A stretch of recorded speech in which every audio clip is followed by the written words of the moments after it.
right. So as we titled it, it is Private Practice Preparation, titled a PPP. As you guys already know what that is, we are talking about creating a foundation for an authentic and profitable practice. Now, for me, I'm all about creating that foundation, because at the end of the day, if you do not have a foundation for your private practice, you could just basically forget it. You have to have a stable and a firm foundation for your practice.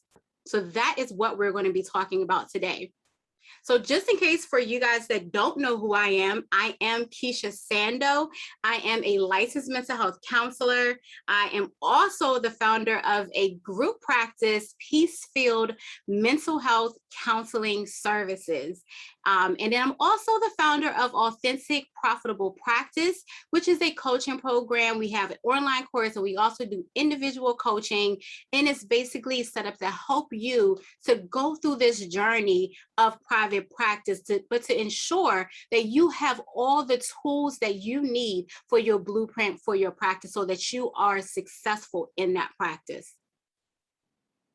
So what you can expect from today during our session, I want you to expect to learn the keys to having a successful therapy practice. That's right, before you even start working on it. So there are some things that you're going to need to have in motion before you even start to work on it, before you even put pen to paper. So those are the things that we're going to discuss today, because I want to make sure that if you're just thinking about starting a private practice, you haven't started, or even if you're in like those beginning stages, this is going to be great for you today. So you want to stick around. Also, if you've already started a private practice, but you still feel like maybe there's some things that you might be missing, or you want to get some tools or some suggestions on what it is that you could add to your practice, we're going to be talking about those things that could help you today. All right. So in order to run a flourishing therapy practice, you must first develop a plan, which I call a blueprint. Now, I want to tell you a little bit about my story. Okay. So I basically was one of those girls where when I was young, middle school, high school, I always knew I wanted to work with people. I knew that I wanted to work in like either social services or be a social worker or something like that. I had that dream and that desire inside of me. But I didn't really know how to get to that place. I thought I was actually going to go to school for social work. I actually ended up taking some classes, got a minor in social work. But then I ended up going towards psychology and eventually got a master's in counseling psychology, where I felt like it was more of something that I wanted to focus on.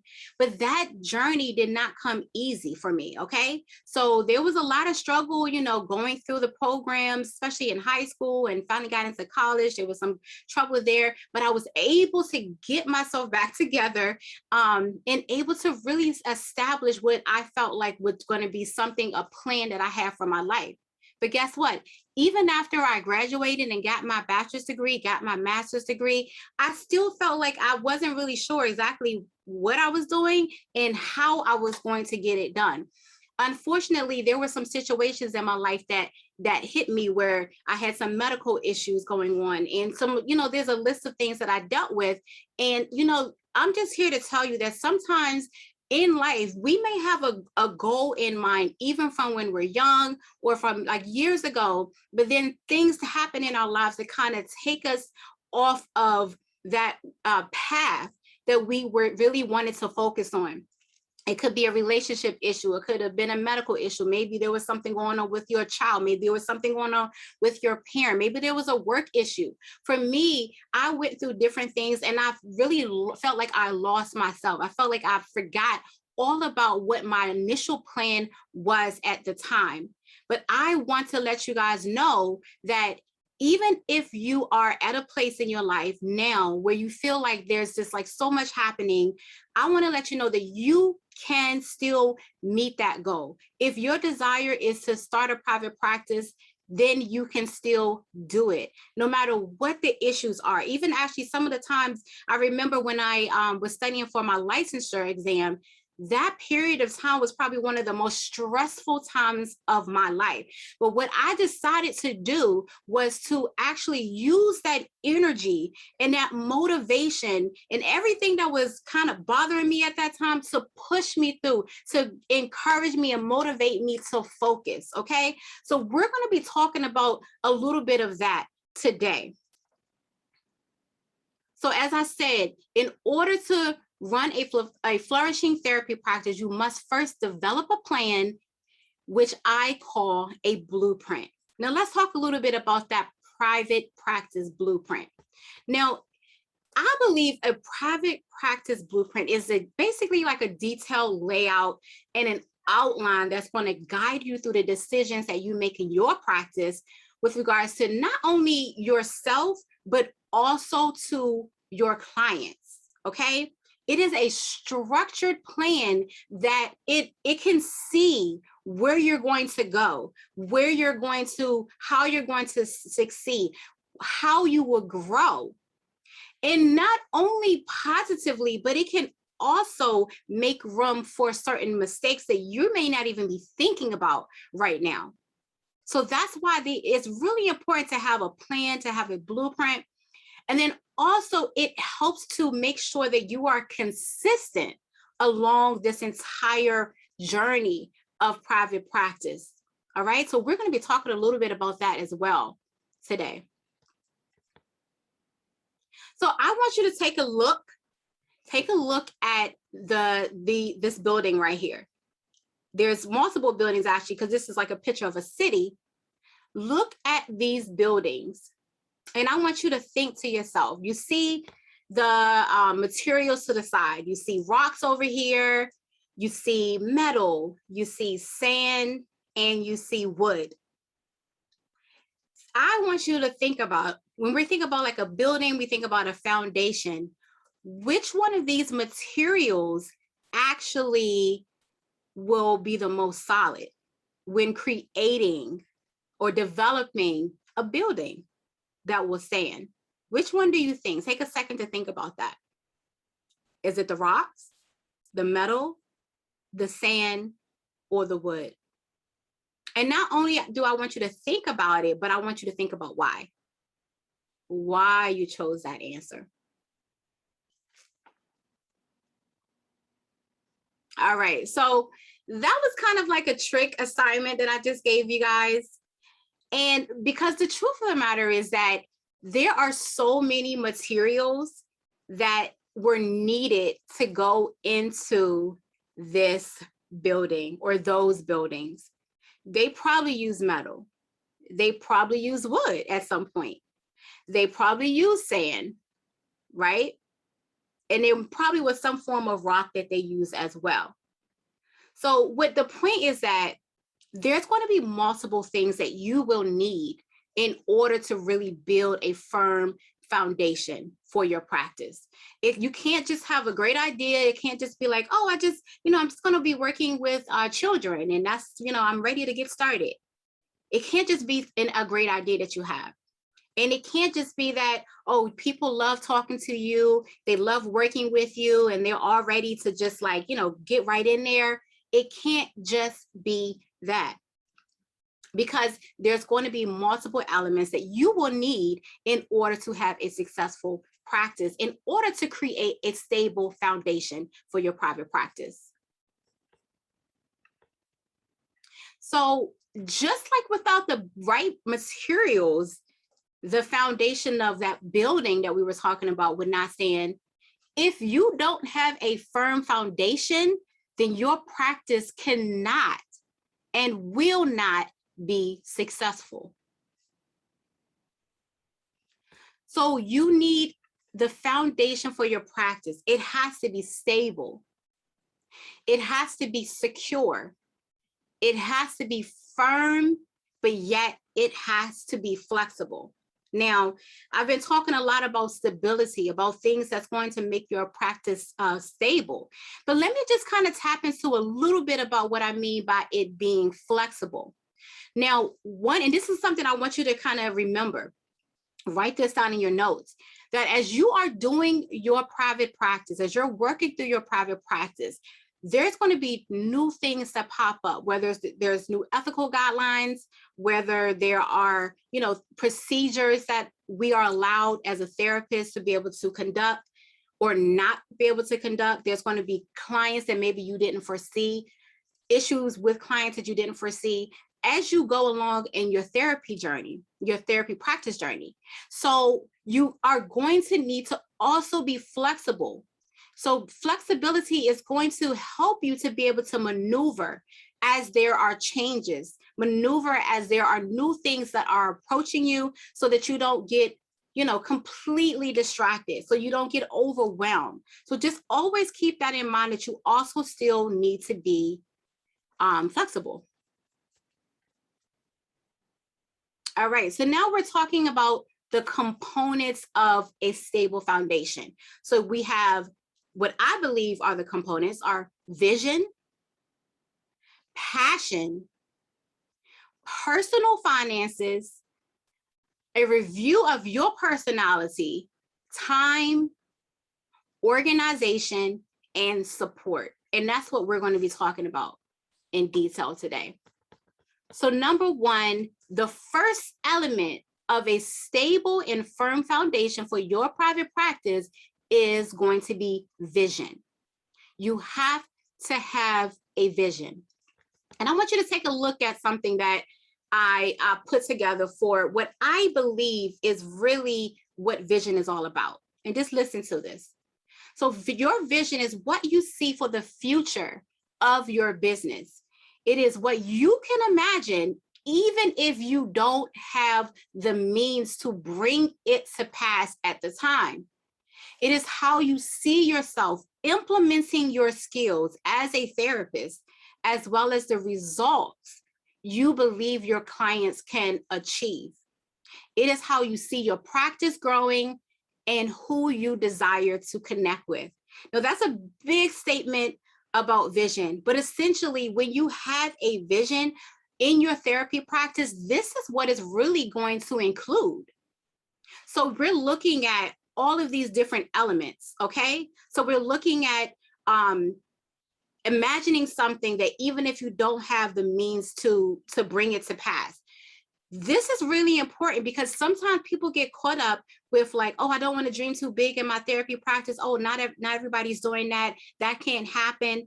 I don't want you to get caught up in that, because that will get you held up and it will get you not being able to move forward and be able to really do what you dream. Because no matter how small or big your dream or your vision is, it can come to pass, but you have to have your structure put together. All right. I want you to ask yourself some of these questions. Do you have a vision? Do you have, like, can you imagine something in your practice? How do you see it? All right. How do you see yourself implementing skills as a therapist? What kind of skills do you see yourself implementing as a therapist? And also, what about your clients? What do you see that they will accomplish? How would they flourish? How would they transform by working with you? How do you see your practice growing? Or do you see your practice growing? Do you see it being a small practice, or do you see it being a large practice? And who do you desire to connect with? That's really important. Who do you desire to connect with? Ask yourself those questions. And that would be the start of implementing and starting to work towards your vision. That vision is going to carry you through every single thing that you do in your practice. Everything you do, you're always going to come back to what that vision is. And if it doesn't make sense, then you're not going to follow through with it, because it doesn't match your vision. So the second element of a stable foundation for your therapy practice is passion. Now, going back to the things that I talked to you about, where I felt like I was going through so many different things throughout my journey, and it could have definitely been things that like took me off, that like, you know what, I'm not, just throwing in the towel. I'm not going to start my practice. I'm not going to do it. I'm not going to provide opportunities for other people. I'm not going to do it. I can't handle it. It's too much. I could have very well said those things, but I believe it was the passion that I had that, even like I mentioned, even from when I was young, I believe it was the passion that allowed me to continue going forward, to push, even though I had those challenges, even though I had those boundaries and barriers that I went through in trying to start my private practice. I believe it was the passion that allowed me to get to where I am today. So you have to have passion. And if you don't know where your passion is, then we need to talk. You need to send me a message in my inbox, send me an email. Let's talk about how to reignite that passion. So what I believe is that the passion gives you the strength and the ability to weather the ebbs and flow of your business. Like I mentioned before, you're going to have to be flexible in your business. You need to be able to have some level of flexibility. Okay. And because there's going to be things that happen, even if it's just down to in the summertime, typically a lot of therapy practices are kind of low on clients in the summertime. Why? Because people are traveling, they're going on vacation. You need to be able to prepare for that. You need to be able to be flexible. And if you know those things are coming up ahead, again, remember putting in structure and practices that's going to even predict mishaps. Remember, those are things that you put into your practice. I believe that passion also allows you to tap into your creativity. If you have passion, you are able to dream, you're able to imagine, you are able to just, because you love that thing so much, your mind just is opened up to the opportunities, the ways that you can connect with your people, the ways that you can serve people, the ways that you can provide counseling in different areas. There's so many different ways that people incorporate their creativity into their therapy practice. But when you have that passion, it allows you to open that up. And bottom line, if you don't have passion, there's a chance you might not succeed. So the third element that we're talking about today is personal finances. Personal finances. Now, you might say, like, why are we talking about personal finances? We're talking about like the business. Guys, this is one of the most important elements of getting started with your blueprint before you even was thinking about it before you even started. Now, this is the main reason why. With your personal finances, you need to understand those things before you can establish your business budget, and also in order for you to decide how much you're going to pay yourself. And it doesn't matter if you're doing cash pay or if you're actually using insurance. You have to get to a point where you know what's happening for you personally outside of your business. That means what is your budget? What is your budget? If you don't have a budget, you need to get a budget. You need to know what's coming in and what's going out realistically, not like a general idea. You need to know specifics, because in knowing your personal finances, that is then going to help you to create a budget for your business, including how much you pay yourself. Because you don't want to get in a phase or just like this idea of thinking, okay, well, I'm just going to charge this amount of money because the therapist in the building charges that amount. Or maybe because that person has been charging this amount, might want to charge a little bit less or a little bit more. You can't do it like that. You have to look at what your current personal needs are, because it's no point of you starting your private practice if it's not going to help you financially, unless you're just giving back. And if that's the case, then don't even think about taking cash or insurance. Just do it for free. So look at your personal budget, really look at what that is and what it looks like. And then that's going to give you an idea of what you need to be expecting in your private practice, especially when it comes down to your pay for your sessions. But then, of course, you're going to have to look into so many other elements of your business, but we're not talking about that today, right? Because we're talking about what to do before you start your blueprint. All right, so the fourth element is a personality review. Now, what I mean by this is that we all have our own personalities. Some of us are more serious, some of us are more joyful, some of us are kind of quirky, some of us are, whatever. It could be so many different personalities, right?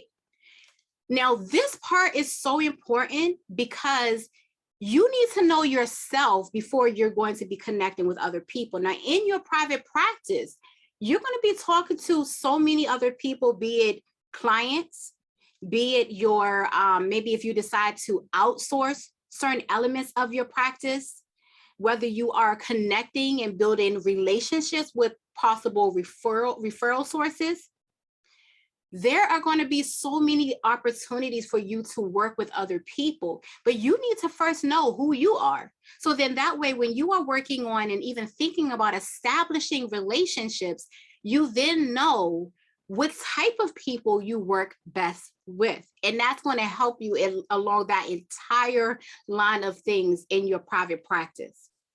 So I want you to know your true self. Answer these questions for yourself. What makes you happy? What are those pet peeves? What are those things that just kind of get up under your skin? Because if you end up, like, let's say you outsource something, let's say you outsource your submission of your claims. If you have someone that's working with you, like a medical biller, then you might want to make sure that you know, like, what are those things that you don't really particularly like, because chances are if there's things that you're picking up when you're meeting with someone, there is a chance that you may not end up working well with them.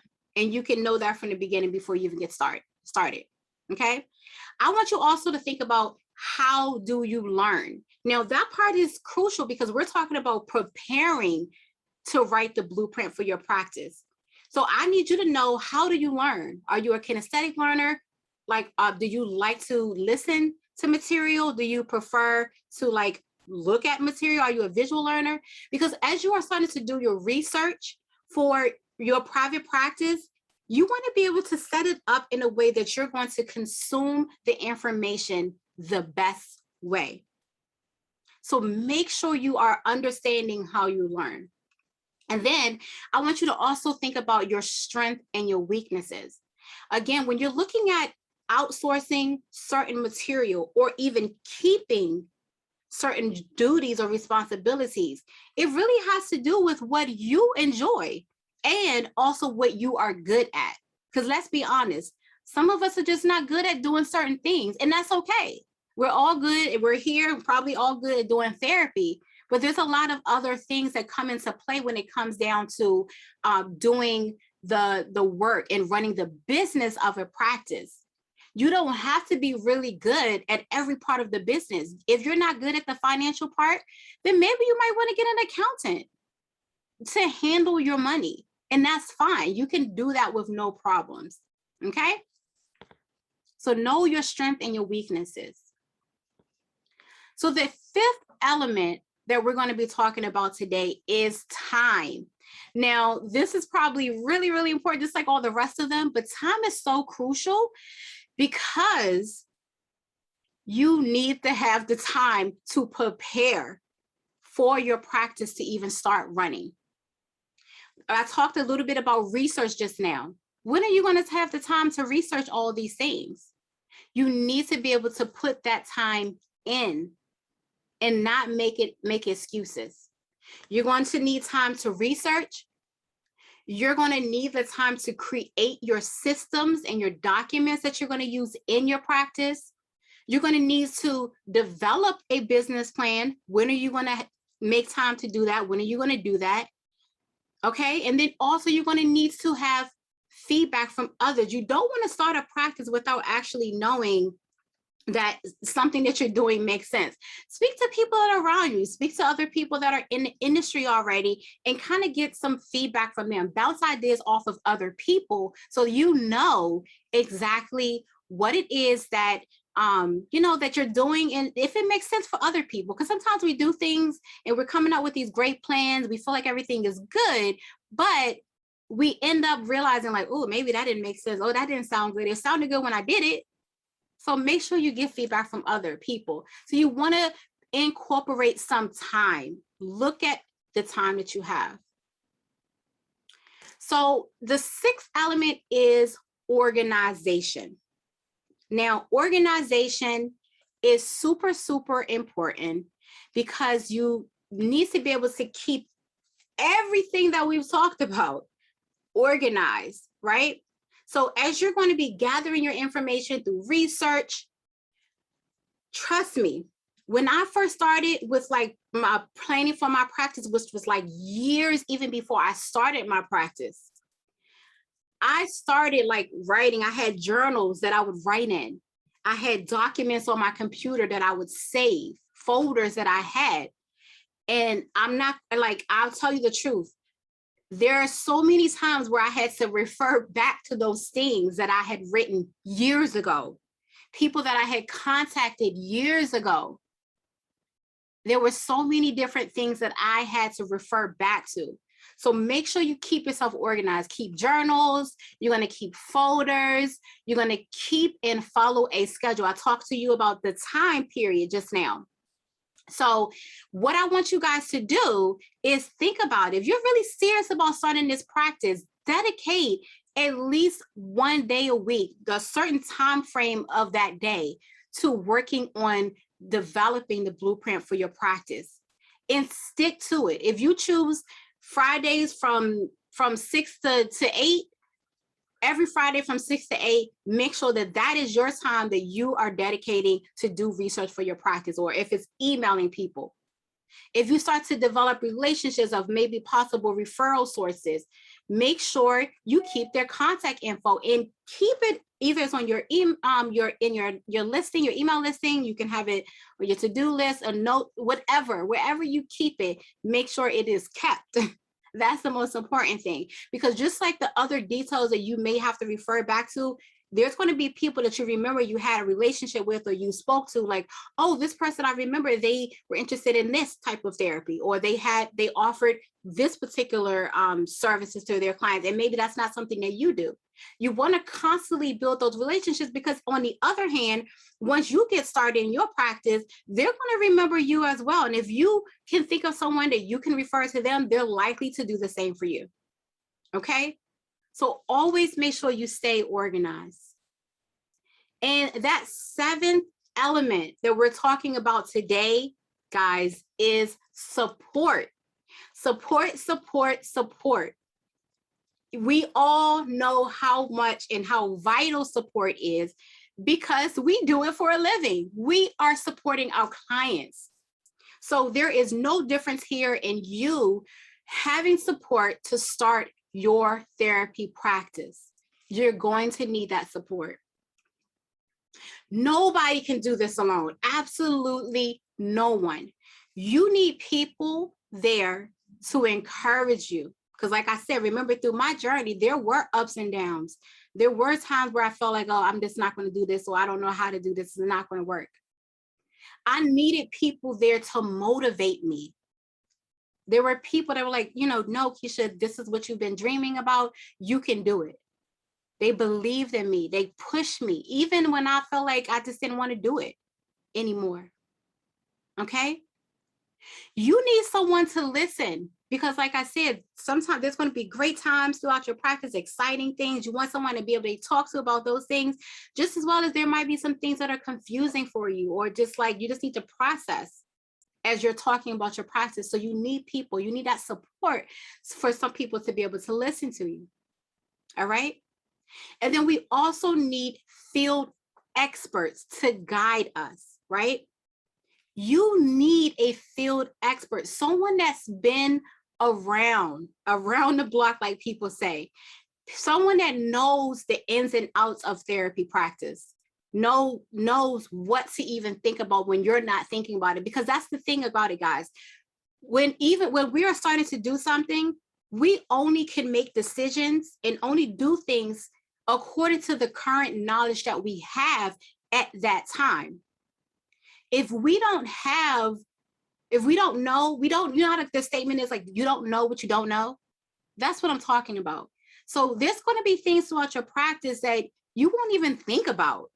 And unless you have someone that's working with you, that's helping you and guiding you so that you don't make some of the mistakes. Guys, I made mistakes so you don't have to make the mistakes. That's why I'm here. Right? So that's why I also believe that it's so important for you to have mentors and coaches that can be there to support you. And as you guys know, obviously, because you're here, Authentic Profitable Practice is here to be your resource. And I want you guys to let app help you and support you through your journey. You guys have the website, it's authenticprofitablepractice.com. And you also have the email address, info@authenticprofitablepractice.com. info@authenticprofitablepractice.com. At any time, if you need help, you need ideas, you need just to get feedback on a certain thing that you have or a certain idea that you have, feel free to reach out. This is the reason why I'm here. We are inside of this Facebook group and we're here for a purpose. I don't want you guys to feel like you have to do this alone.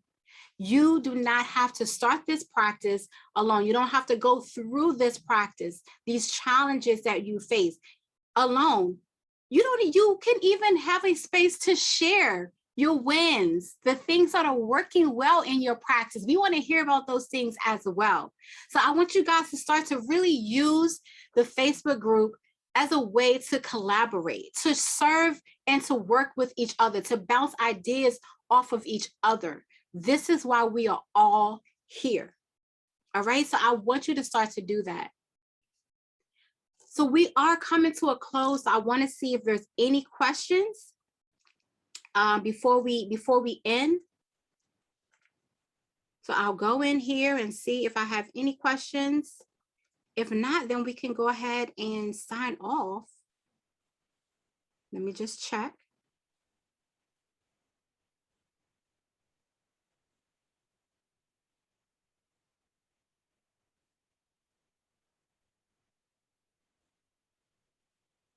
All right, so I will leave it here for a second.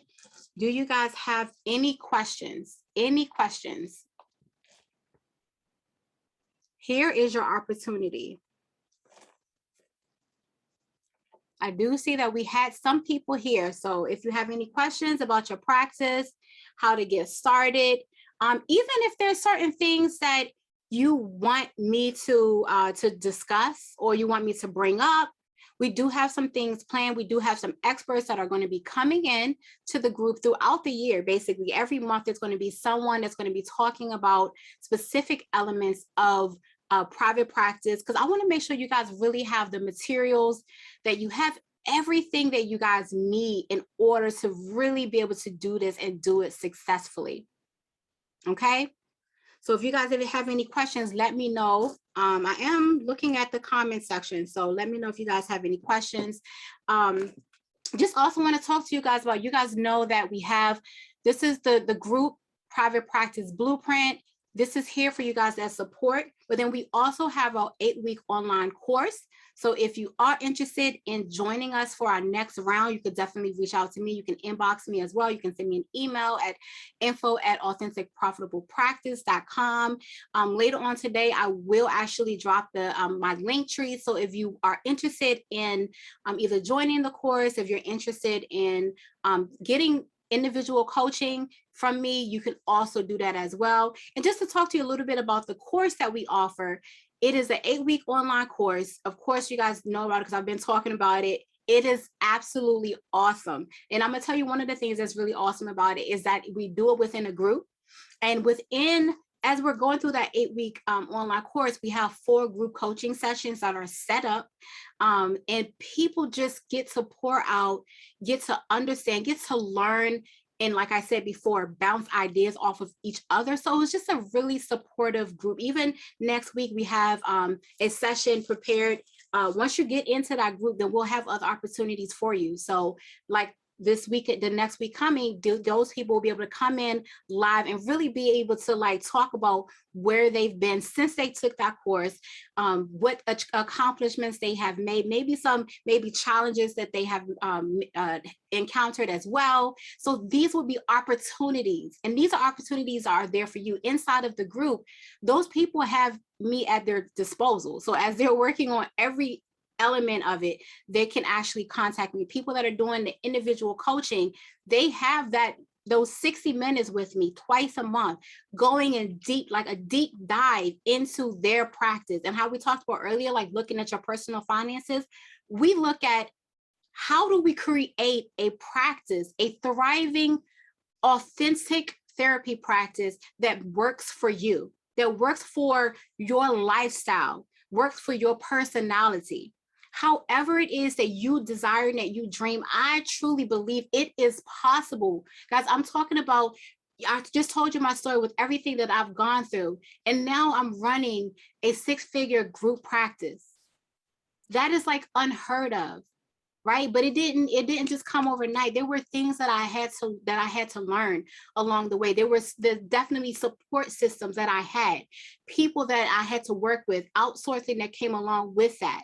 So that's why when I say you need the support, you do need the support. Don't try to do this by yourself. You don't want to try to do this by yourself.